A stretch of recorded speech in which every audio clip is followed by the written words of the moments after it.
Skeletal system का part 5। Part 1 पढ़ लिए, 2 पढ़ लिए, 3, 4, आज हम पढ़ेंगे पार्ट 5। पार्ट 5 में हम स्पेशली पढ़ेंगे एक स्पेशल बोन, इसका नाम है वर्टिब्रल बोन, है ना, या इसको स्पाइनल बोन भी बोलते हैं।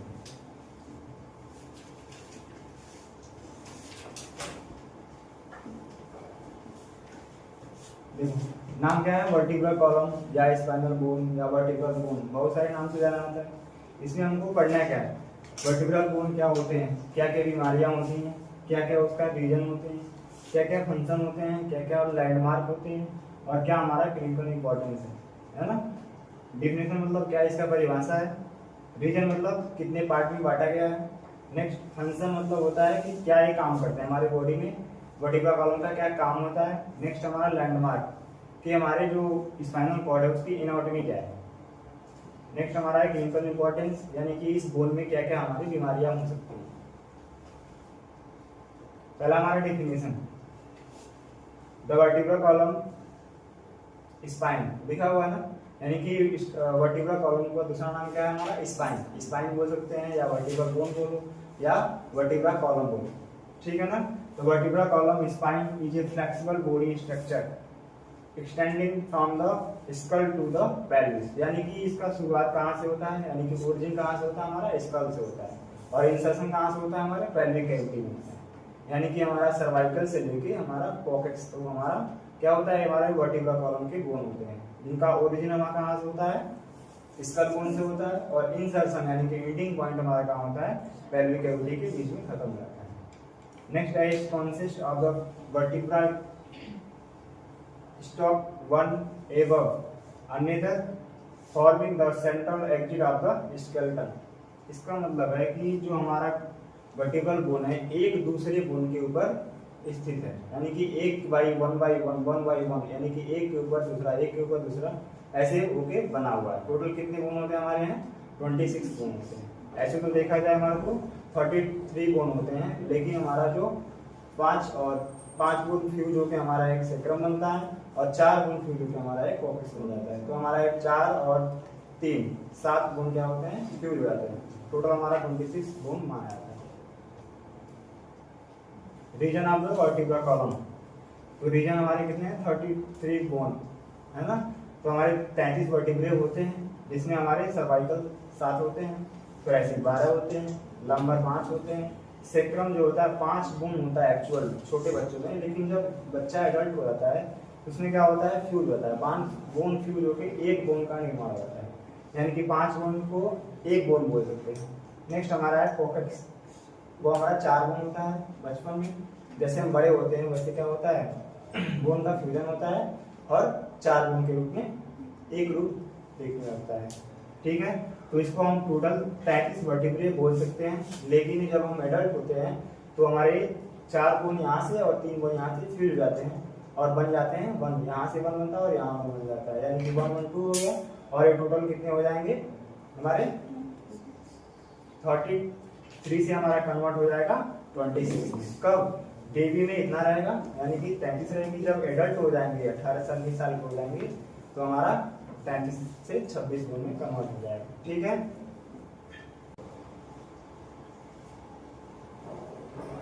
ठीक है, ये हमारा क्या है? वर्टिब्रल कॉलम है, इसमें हमारे 26 बोन होते हैं। पहला क्या है? सर्वाइकल, दूसरा क्या है? थोरैसिक, तीसरा क्या है? हमारा लंबर है, चौथा हमारा सेक्रम, पांचवा हमारा कॉर्टेक्स है। तो सर्वाइकल में 7 बोन होते हैं, थोरैसिक में 12 बोन होते हैं, फिर हमारा लंबर में 5 बोन होते हैं, और सेक्रम में 4 मतलब 5 बोन फ्यूज होकर एक बोन का निर्माण होता है। नेक्स्ट हमारा कॉर्टेक्स, जो 4 बोन फ्यूज होकर एक बोन का निर्माण होता है। नेक्स्ट इसके फंक्शन क्या क्या होते हैं? जो हमारे वर्टिब्रल बोन होते हैं या स्पाइनल बोन होते हैं उनका काम क्या होता है हमारे बॉडी? तो पहला क्या है? प्रोटेक्ट स्पाइनल कॉर्ड, सबसे मोस्ट इंपॉर्टेंट काम होता है स्पाइनल कॉर्ड को क्या करता है? प्रोटेक्ट करता है। अगर हमारा स्पाइनल कॉर्ड में थोड़ा सा भी इंजरी हुआ तो हमारे बॉडी के जो नर्व हैं वो काम करना बंद कर देते हैं। बीमारी भी होती है, जब नर्व कंप्रेस हो जाती है तो पार्ट का फंक्शन धीरे धीरे खत्म हो जाता है, तो मरीज में क्या होता है? पैरालिसिस हो जाता है, यानी कि पैर जिस पार्ट में चला गया, सर्वाइकल में जाएगा तो हाथ जाएंगे, और लंबर में जाएगा तो तुम्हारा पैर चला जाएगा, यानी कि जिस पार्ट में जाएगा उस पार्ट का फंक्शन धीरे धीरे क्या हो जाएगा? खत्म हो जाएगा। Next support head and trunk, जो हमारा हेड और गर्दन है उसको क्या करता है, सपोर्ट करता है। हमारा गर्दन और हेड है किसके ऊपर टिका हुआ है, किसके ऊपर टिका हुआ है, वर्टिब्रल बोन के ऊपर ही टिका हुआ है। ओरिजिन कहाँ से हुआ उसका, स्कल बोन से ही हुआ है। नेक्स्ट हमारा है provide attachment for ribs and muscles. Already पढ़ चुके हैं हम लोग रिब्स। तो रिब्स हमारा जो होता है थोरैसिक वर्टिब्रे से जुड़ा होता है। तो थोरैसिक वर्टिब्रे किसका पार्ट होता है, हमारा स्पाइनल कॉर्ड का पार्ट होता है, स्पाइनल बोन का पार्ट होता है, या हमारा वर्टिब्रल पार्ट होता है। नेक्स्ट हमारा maintain upright portion and provide flexible movement. ये क्या करता है, हमारे जो अपर और लोअर राइट के पोर्शन जो होते हैं मूवमेंट करने में, उनको क्या करता है, फ्लेक्सिबल प्रोवाइड करता है। जैसे बैठना, चलना, मुड़ना, सोना, उठना, भागना किसकी वजह से पॉसिबल है, हमारे वर्टिब्रल बोन की वजह से पॉसिबल है। अगर हम झुक रहे हैं तो किसकी वजह से झुक रहे हैं, वर्टिब्रल बोन की वजह से। अगर हमारे वर्टिब्रल बोन में स्पेस नहीं होता, अगर वो भी स्ट्रेट बोन होता, एक ही बोन होता, तो क्या होता, हम मुड़ पाते, झुक पाते, नेक मुड़ पाती है हमारी नहीं। ये सब मूवमेंट कहाँ से आ रहा है, किसकी वजह से आ रहा है, हमारे वर्टिब्रल बोन की वजह से आ रहा है। नेक्स्ट हमारा इंपॉर्टेंट लैंडमार्क, इसमें देखेंगे है ना कि हमारा सुपीरियर व्यू क्या होता है और एंटीरियर व्यू। सुपीरियर मतलब ऊपर वाला पार्ट और एंटीरियर मतलब अंदर वाला पार्ट, है ना। तो देखो हमारा सुपीरियर व्यू है, ऑलरेडी हम आपको उसने पढ़ाया है। और इस बोन में अटैचमेंट कहाँ कहाँ होते हैं, तो हमारा सबसे पहला क्या है, स्पाइनस फोर्सेस। दूसरा हमारा है ट्रांसवर्स फोर्सेस। दो हमारे ट्रांसवर्स फोर्सेस होते हैं और एक हमारा क्या होता है, स्पाइनस फोर्सेस होता है। इतना आपको ऑलरेडी पढ़ाया जा चुका है। नेक्स्ट हमारा बॉडी, ये हमारा वर्टिब्रल बॉडी है। जिस पार्ट का वर्टिब्रा रहेगा, थोरैसिक का है तो थोरैसिक बॉडी हो जाएगा, लंबर का है तो लंबर बॉडी हो जाएगा, और सर्वाइकल का है तो सर्वाइकल हो जाएगा। जिस पार्ट का रहेगा उसका बॉडी हो जाएगा। और ये हमारा फोरामेन होता है, जिसमें हमारे क्या होते हैं, नर्व रूट यानी कि स्पाइनल कॉर्ड क्या होता है, स्थित होता है, जो हमारा ब्रेन से लेके कोर्टेक्स तक कनेक्ट होता है। और किसके वजह से कनेक्ट होता है, उसमें क्या बने होते हैं, हमारे नर्व रूट होते हैं, है ना, जो हमारे पूरे बॉडी के फंक्शन को क्या करते हैं, कंट्रोल करते हैं। पूरे बॉडी के इस मैसेज को क्या करता है, कंट्रोल करके ब्रेन तक भेजता है, जिससे हमको महसूस होती है या पेन फीलिंग होती है। कोई भी चीज अगर हमको टच कर रहा है तो किसकी वजह से हो रहा है, ये नर्व की वजह से होते हैं। तो इसमें हमारे देखो दो प्रोसेस है, एक ट्रांसवर्स प्रोसेस है, एक हमारा स्पाइनस प्रोसेस है। तो ट्रांसवर्स प्रोसेस हमारे दो होते हैं, लेफ्ट और राइट साइड में, और स्पाइनस प्रोसेस एक ही होता है जो बाहर साइड में होता है। और हमारा सुपीरियर आर्टिकुलर प्रोसेस है हमारा, और एक इंफीरियर आर्टिकुलर प्रोसेस होता है जो नीचे होता है। और हमारा बॉडी होता है, बीच वाले पार्ट को फोरामेन कहते हैं, जिसमें हमारा नर्व होता है। फिर हम देखेंगे एंटीरियर व्यू। एंटीरियर व्यू में जो हमारा पीछे वाला पार्ट होता है उसको बोलते हैं वर्टिब्रल बॉडी। इसके पीछे वाला पार्ट में क्या कहलाएगा, वर्टिब्रल बॉडी कहलाएगा। नेक्स्ट हमारा है इंफीरियर आर्टिकुलर फेसेट, और एक होगा सुपीरियर आर्टिकुलर फेसेट। नहीं दिखा है इसमें, एंटीरियर आर्टिकुलर फेसेट होता है, सुपीरियर आर्टिकुलर फेसेट होता है, जो उस साइड होता है, दिखता नहीं। और ये हमारा ट्रांसवर्स प्रोसेस का पोस्टीरियर पार्ट है, जो ऑलरेडी यही वाला पार्ट को उल्टा कर दिया गया, इसको आगे कर दिया गया। तो ये वाला पार्ट हमारा क्या है, वर्टिब्रल बॉडी है, तो भी हमारा क्या कहलाएगा, वर्टिब्रल बॉडी कहलाएगा। ये वाला पार्ट हमारा दोनों ट्रांसवर्स प्रोसेस है, वो भी हमारा क्या कहलाएगा, ट्रांसवर्स प्रोसेस कहलाएगा। ठीक है, यही बात को यहाँ पे कहा गया है। बॉडी क्या करता है, हमारे वेट को क्या करता है, कैरी करता है। जो हमारा वेट है एक के ऊपर क्या हुआ है, टिका हुआ है। तो अगर हमारा साइज से गड़बड़ होगा तो क्या होगा, हमारा जो वर्टिब्रा है सीधे नहीं होंगे, है ना। तो कभी कभी क्या होता है, साइज से डिफरेंट हो जाते हैं तो बीमारियां शुरू हो जाती हैं। अभी बीमारियां भी दिखाएंगे। फिर वर्टिकल आर्च क्या होते हैं, वर्टिकल फोरामेन, यानी कि आर्च वही है जो गोला वाला पार्ट था, जिसमें हमारे वर्टिकल नर्व रूट क्या होते हैं, फ्लो होते हैं, हमारा जो स्पाइनल कॉर्ड था। नेक्स्ट हमारा स्पाइनस प्रोसेस, जो हमारा पोस्टीरियर प्रोजेक्शन होता है, जो सिंग की तरह निकला हुआ था, पहला वाला पार्ट। और ट्रांसवर्स प्रोसेस जो हमारा लैटरल प्रोसेस होता है, जो दोनों साइड से होते हैं।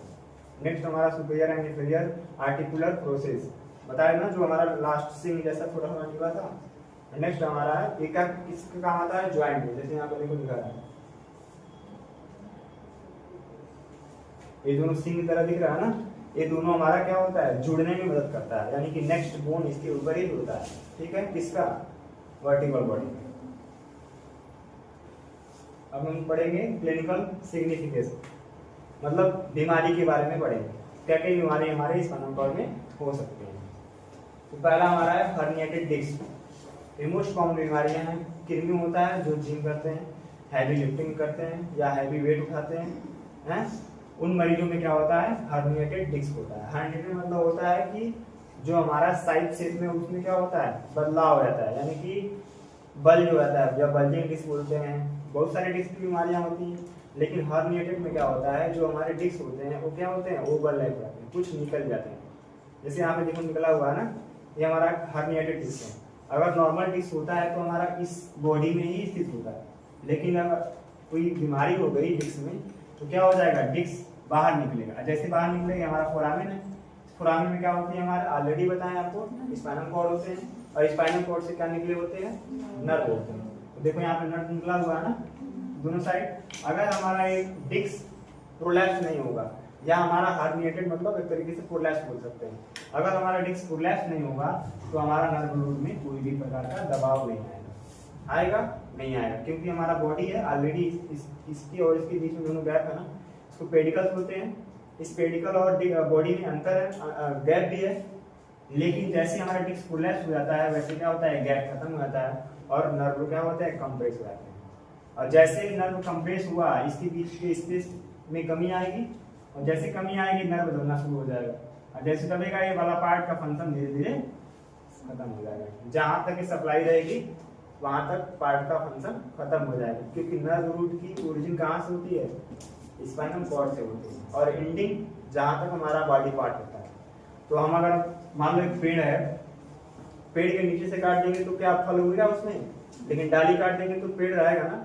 वैसे अगर यहाँ से कंप्रेस हुआ तो भैया वो जो जहां तक सप्लाई हुआ है वो सारा क्या हो जाएगा, बंद हो जाएगा, क्योंकि वहां पर कोई भी मैसेज यहाँ तक आएगा नहीं। क्यों नहीं आएगा, क्योंकि हमारा जो नर्व है वो क्या हो गए हैं, डैमेज हो गए। किसके वजह से, बल्जिंग डिस्क या हमारा हर्निएटेड डिस्क की वजह से। दिखा रहा ना यहाँ पे, इसको दाब दिया, इसके इस बीच में गैप है, दिख रहा ना गैप, यहाँ पे गैप है नहीं, क्या हो गया यहाँ पे, नर्व कंप्रेस हो गई। तो क्या होता है, वही क्रोनिक पेन होता है, और कुछ टाइम बाद धीरे धीरे पेशेंट चलना बंद कर देता है, और कुछ टाइम ऐसा होता है कि दोनों पैर काम करना बंद कर देता है। कब, जब लंबा में होते हैं तो। लेकिन जब सर्वाइकल पेन होते हैं तो हाथ के फंक्शन धीरे धीरे क्या होते हैं, खत्म हो जाते हैं। नेक्स्ट बीमारी है हमारा स्कोलियोसिस। स्कोलियोसिस क्या होता है, गांव में देखे होगे ना, बोलते हैं कि उसका स्पाइन टेढ़ा है, कमर टेढ़ा है, किसी को बोलते हैं कुबड़ निकाल दिया है, ऐसी बीमारियां देखे हो तो इसी को बोलते हैं। देखो हमारे नॉर्मल वर्टिब्रा है, ये हमारा एपी वैल्यू है, हमारा लैटरल है, लैटरल व्यू है हमारा एपी, यानी कि एंटीरियर पोस्टीरियर फोटो लिया गया है, और ये हमारा लैटरल में कर्व करके लिया गया है। इसमें हमारा वर्टिब्रा का शेप देखो एस शेप में होता है, लेकिन वहां देखो क्या हुआ है, वर्टिब्रल अपने शेप से डाइवर्ट हो गया है ना। तो किस साइड में है, तो राइट साइड में या तो लेफ्ट साइड में, तो इसको बोलेंगे स्कोलियोसिस, है ना। यस शेप में ना होकर डाइवर्ट हो जाएगा, या तो लेफ्ट साइड में या तो राइट साइड में रहेगा यस शेप में, तो क्या हो जाएगा, जिधर जाएगा उधर क्या हो जाएगा, हमारे बॉडी के पार्ट भी बढ़ जाएंगे, और हमारा बॉडी कैसा हो जाएगा, टेढ़ा हो जाएगा, क्योंकि हमारे बॉडी को सीधा कौन करता है, स्पाइनल कॉर्ड। इसीलिए बैठते हैं, कहते हैं हमेशा सीधा बैठो, सीधा बैठो तो क्या हो जाएगा, तुम्हारा स्पाइन सीधा रहेगा, और जब स्पाइन सीधा रहेगा तो डिस्क की प्रॉब्लम कभी भी नहीं आएगी। लेकिन जो कंप्यूटर चलाते हैं उनको भी सर्वाइकल पेन होता है, जो सिलाई मशीन चलाते हैं उनको भी क्या होता है, सर्वाइकल पेन होता है, जो स्टूडेंट झुक के पढ़ता है उनको भी क्या होते हैं, सर्वाइकल पेन होते हैं।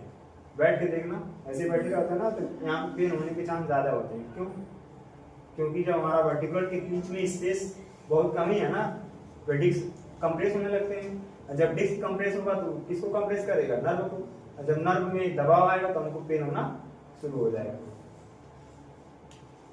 नेक्स्ट बीमारी हमारा लॉर्डोसिस। तीनों दिखा है, स्कोलियोसिस है, लाइकोसिस है और हमारा लॉर्डोसिस। तीनों में अंदर दिख रहा है थोड़ा थोड़ा। ये क्या हुआ है, यस शेप का है, लेकिन लेफ्ट या राइट साइड में डाइवर्ट हुआ है। लेकिन यहाँ पे क्या हुआ है, कुब्बड़ बोलते हैं ना उसको, यानी कि थोरैसिक वाला पार्ट क्या हो गया है, ओवरलैप हो गया है ना, पीछे की तरफ क्या हो गया, डाइवर्ट हो गया। और यहाँ पे लंबर वाला पार्ट क्या हो गया है, डाइवर्ट हो गया।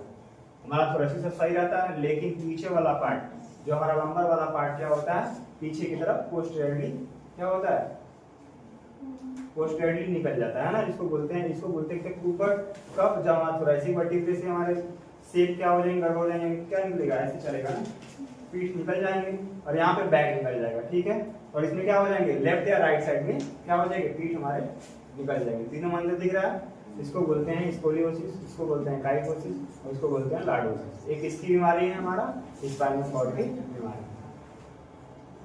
नेक्स्ट हमारा फ्रैक्चर, गिरते हैं तुमको चोट लगती है तो ये हमारा कंप्रेसिव फ्रैक्चर कहलाता है। जो फ्रैक्चर दिख रहा है ना, इस फ्रैक्चर को बोलते हैं कंप्रेसिव फ्रैक्चर। जब आपको फ्रैक्चर पढ़ाया जाएगा तो वहाँ पर बताया जाएगा कितने टाइप के फ्रैक्चर होते हैं। तो कंप्रेसिव मतलब क्या होता है, कंप्रेस होना, दबाव करना, है ना।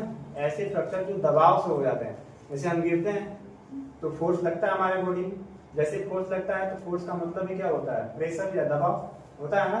तो इन दोनों हड्डियों के बीच में क्या होता है, दबाव लगता है ऊपर से या नीचे से, जिससे क्या होता है, बीच वाला हड्डी फ्रैक्चर हो जाता है। जब हड्डी फ्रैक्चर होता है तो क्या होता है, बहुत सारे हमारे बॉडी में दिक्कत होता है। क्यों? क्योंकि एक इस टाइप के बोन है, इरेगुलर बोन है। भैया सबको पता है कि एक बोन दूसरे बोन के ऊपर क्या है, डिपेंडेंट है। जब ये वो खराब हो जाएगा तो सब खराब हो जाएंगे। पता है कि नहीं पता है? सीढ़ी सब एक दूसरे से डिपेंडेंट होता है, नीचे वाला सीढ़ी तो सब नीचे गिर जाएगा। वैसे ये भी बोन होता है, अगर एक बार इस बोन में फ्रैक्चर हुआ तो आसपास के बोन भी क्या हो जाएंगे, डिस्टर्ब हो जाएंगे, जिससे हमको चलना, उठना, बैठना सब बंद हो जाएगा। अगर हम इसका मैनेजमेंट नहीं किए तो हमारे ये बीच वाला पार्ट क्या बोलते हैं, डिस्क बोलते हैं, ये डिस्क भी क्या हो जाएंगे, कंप्रेस हो जाएंगे। ज्यादा प्रेशर पड़ेगा तो फ्रैक्चर हो जाएगा, तो डिस्क नहीं कोलैप्स हो जाएगा, डिस्क भी कोलैप्स होने के चांस होते हैं। लेकिन अगर डायरेक्ट फोर्स लगता है, कोई तुमको डायरेक्ट मार दिया तो बस बोन फ्रैक्चर होंगे। लेकिन बोन फ्रैक्चर होने के साथ साथ क्या होते हैं, तुम्हारे डिस्क में भी इंजरी होने के चांस होते हैं। इसीलिए कमर में जब चोट लगती है ना तो बहुत ही डेंजरस लगता है। और लगता है तो क्या दिक्कत होता है हमको, पेन हमारा बहुत दिन तक रहता है according to other body part. अगर अदर कहीं बॉडी पार्ट में चोट लगती है तो ठीक हो जाता है, लेकिन अगर स्पाइनल कॉर्ड लगता है तो क्या होता है, ठीक जल्दी नहीं होता है। क्यों? क्योंकि किस टाइप के बोन होते हैं, इरेगुलर बोन होते हैं। और किस टाइप के फ्रैक्चर होते हैं, कंप्रेसिव फ्रैक्चर होते हैं, दबाव प्रेस फ्रैक्चर होते हैं। तो इसके बीच में इसीलिए हमको बोलते हैं डॉक्टर बेल्ट लगाने में। बेल्ट लगाते हैं तो क्या होता है, इसके बीच में क्या होता है, स्पेस आता है। अब बोलते हैं सीधा बैठना है, सीधा चलना है, सीधा उठना है, दौड़ के नहीं भागना है, ना ज्यादा झुकना है, ये सब मना क्यों करते हैं? क्योंकि कोई भी फ्रैक्चर तभी हील होता है जब वो स्टेबल होता है। जैसे हाथ का फ्रैक्चर है, टूट जाता है तो प्लास्टर लगते हैं। तो प्लास्टर लगाने का मेन मतलब क्या होता है कि हमारा जो हैंड का पोर्शन है, जो हड्डी का मतलब पोजीशन, वो स्टेबल हो जाए। मूव करोगे तो पेन होगा और हील नहीं करेगा, ठीक है ना। तो इसीलिए क्या करते हैं, इसमें बेल्ट लगाते हैं। या दूसरा काम क्या करते हैं, इसमें हम स्क्रू डाल देते हैं, पेडिकल्स में स्क्रू डाल देते हैं, जिससे क्या होता है, एक बोन का ओरिजिन यही से हुआ है तो बोन स्टेबल हो जाएगा। तो आगे वाला पार्ट अगर फ्रैक्चर मिलेगा तो भी कोई दिक्कत नहीं होगा, है ना। उसका मैनेजमेंट एक ही होता है, या तो हम पेडिकल स्क्रू से फिक्सेशन कर लें या हम बेल्ट लगाएं या बेड रेस्ट करें, ठीक है। क्योंकि ऐसा फ्रैक्चर नहीं हुआ है कि हड्डी निकल के बाहर आ गया। हड्डी के चूड़े बने लेकिन हड्डी वही पे है। तो कैल्शियम से भी ठीक हो जाता है, फिजियोथेरेपी से भी ठीक हो जाता है, अब बेल्ट लगाने से भी ठीक हो जाते हैं। लेकिन किसी किसी का क्या होता है, क्रश इंजरी हो जाते हैं, मतलब चूड़े बन जाते हैं, बहुत सारे चूड़े बन जाते हैं। क्या करते हैं हम, उसकी सर्जरी कर देते हैं। सर्जरी कौन सी करेंगे, पेडिकल स्क्रू फिक्सेशन कर देंगे, जिससे हमारा एक पेडिकल में स्क्रू डाल देंगे तो हमारा एक बोन क्या हो जाएगा, फिक्स हो जाएगा, जिससे हमारा पेन होना धीरे धीरे बंद हो जाएगा, ठीक है।